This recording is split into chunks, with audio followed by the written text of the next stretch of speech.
Ladies and gentlemen, welcome back to Gaming with me, Tony Mo. We're here today to take a trip down memory lane. We're going to indulge ourselves in a bit of good old-fashioned nostalgia because today we're going to talk a little bit about Bad Company 2.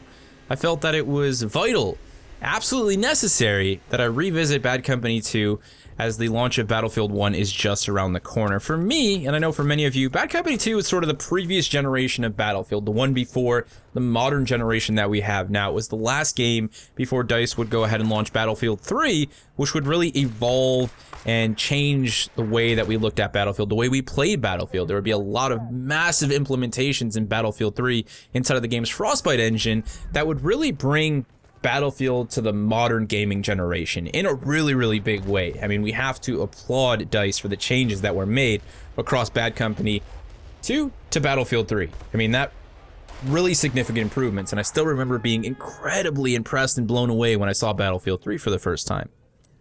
That's not to say that Bad Company 2 isn't a good game and that it still isn't a good game. I think a lot of people like to call fans of Bad Company 2 out on being jaded with nostalgia.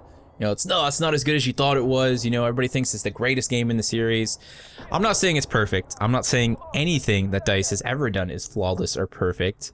But I'm sure as hell not admitting that Bad Company 2 is no longer fun, because that is absolutely not the case. Bad Company 2 is still an outstanding Battlefield experience. Is it missing a lot of the creature comforts and all of the extra cool bits and pieces that we have in modern Battlefield? Sure, I would love to be able to go back into Bad Company 2 and have crazy weapon customization and have offset iron sights and all of this awesome crazy stuff, but Bad Company 2 was a game from a different time. DICE just wasn't making games like that. No one was making first-person shooters like that. That level of customization really didn't come about until the era of Battlefield 3. I really don't have much negative to say about Bad Company 2, even playing it 6 years after its launch here in 2016. It still plays great, the gunplay is crisp and clean, even the weapon handling is still really good considering just how old it is. It's a really solid FPS, and it is quintessentially Battlefield. That hasn't changed. It's the Battlefield that you and I love and know, just stripped down a little bit. It doesn't have all those wonderful, fantastical, magical pieces that we get to play with in Battlefield 4, Battlefield 3, and now in Battlefield 1. You can't really knock the game down for that, though. And if you can deal without having a 20x scope on your sniper rifle with an offset red dot, then you can still have a ridiculously good time in Bad Company 2. I think my highlight, though, of revisiting Bad Company 2 has been remembering just how good the map design was and just how good the map design continues to be. Bad Company 2 for me is on my very small and well-curated list of games that have simply legendary map design. Halo 2, CS 1.6, you know, my list goes on. There are a lot of games in my personal time with first-person shooter experiences that have really blown me away, but there are very few of them that have been able to do that with like almost 100% of the maps that they have available to the players. Bad Company 2 is one of those games. It's just, I can't even think of a map that I didn't enjoy in Bad Company. There was such diversity in the way that each map handled engagements. Each map dealt with vehicles and infantry combat. Whether you're playing on Rush or Conquest, there was always this great sense of variety as you jumped from one location to the next that made each and every map feel like its own unique battle. That's really special and really hard to do in a multiplayer experience where the player is going to be playing the same modes across the same sets of maps again and again and again. There's one trademark that I think a game with really great map design has that a game with okay map design can never have. And that's the ability for the player to recall specific locations, choke points, combat zones, capture zones, in the case of something like Conquest or Rush, on the map that are almost as memorable as the entire map itself. And when I think of, you know, the final push on Valparaiso, when I think of some of the rush points, the rush defense points on Erica Harbor, you know, these are the things I think of, these really great moments where one specific portion of the map really shined above the rest and provided you with this awesome moment of combat, these awesome firefights, these awesome, you know, infantry on infantry or infantry on vehicle combat situations. I remember very vividly looking forward to getting to the final push on Valparaiso because I loved coming, you know, out of that last bit of the jungle, the foresty type area, making that big push into that small little compound. You had that really open cliffside off into the ocean there. Things just got a little bit more open and complex and chaotic. You couldn't really hide in the jungle anymore if you wanted to make that big push. It was that final moment of intensity where the attacking team had to give it all they had. They had to throw all caution to the wind if they really wanted to succeed and capture those final rush points.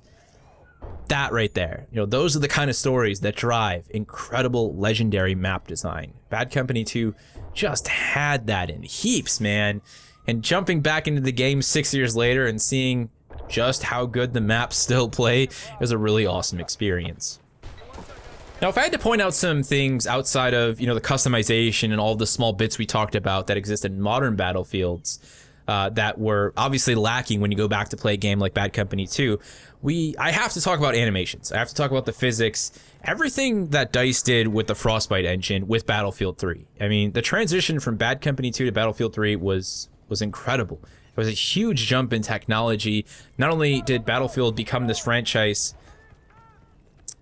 that everybody kind of looked to push their PC, you know, to really demonstrate how beautiful a game could be, but it also became this franchise that had this, you know, under the skin, really high-tech advanced animation set.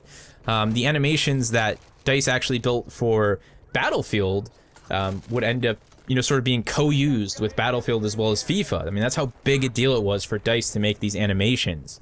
And when you play Bad Company 2, you have a very old school linear FPS experience. You're walking back and forth, you gotta jump over fences, you gotta crouch, you know, there's no mantling, there's no climbing over ledges, there's no, you know, quick parkour, throwing your leg over a curb or over a jersey barrier. All of that stuff started with Battlefield 3, and it completely changed the way we played the game. You know, there's a sense of momentum behind the player. You really feel grounded with the world and the ground that you're running on.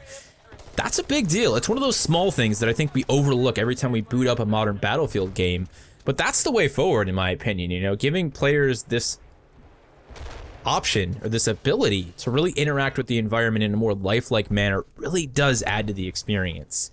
You know, mantling through windows, seeing my legs thrown up over a fence, you know, climbing all the way up onto a high ledge in Battlefield 1 in the beta. These are really satisfying moments, and they just make you feel like a more integrated part of that game world's reality. Like, yeah, this is the thing. I'm here. I'm alive. I'm a part of this. I'm gonna jump this fence. I'm gonna climb up that ledge, and I'm gonna blast that guy inside of that building with my flamethrower. That stuff's really cool, you know? That's something that Bad Company 2 didn't have just because it didn't really exist in the technology back then. A few people were doing mantling and climbing, and it sure as hell didn't look as good as it does in Battlefield 4 and Battlefield 1. DICE has come a really long way with that. The Frostbite engine is really impressive, you know, beyond its destruction capabilities because of those reasons. I know they have a specific name for that technology that they've integrated in Frostbite. I'm not aware of it, but you get the point of what I'm saying here. It's a big standout in terms of improvements over the franchise's history. And there's one funny thing that I wanted to point out. I just thought this was an interesting piece of discussion to possibly put out there for you guys to talk about, you to rack my brain on, because I've been just considering it. Looking back at Bad Company 2, I remembered that the medic class actually carried an LMG. They carried the support gun, you know, the M249, the SAW, whatever you would have as you unlock the M60, so on and so forth. Jump forward, Battlefield 3 saw significant changes to the class system. We now had the assault role taking on the medic role, and similar things would happen inside of Battlefield 4. We'd have the engineer, you know, the medic role, the support gunner, which was focused entirely on dropping ammunition and using LMGs, and of course the recon class. Now, Battlefield 1, and DICE is changing things up once again. They've removed the engineer class. We've got a medic class that uses DMR-based weapons. We've got an assault class that is the anti-armor capable class, and the recon class kind of sitting on its own. It seems like DICE has consistently struggled to find a weapon type to complement the role that each of these classes plays. They're always modifying it, they're always changing it. I think the community is almost always disagreeing. They just really can't find a good spot with it. It's interesting to see them struggle. I think the other side of that is how they've continued to limit the number of classes capable of taking down anti-armor. In the instance of the Battlefield 1 beta, we pretty much just have one class that can eliminate armor, the assault class.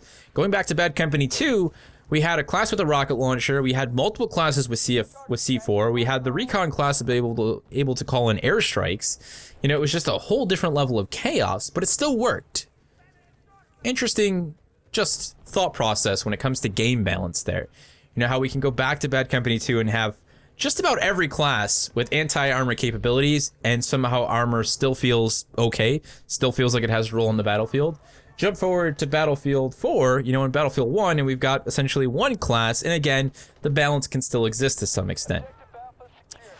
It does make you wonder, though, could Battlefield 1's seemingly OP armor issue be resolved by simply giving one more class dynamite, or a more substantial means of taking down armor?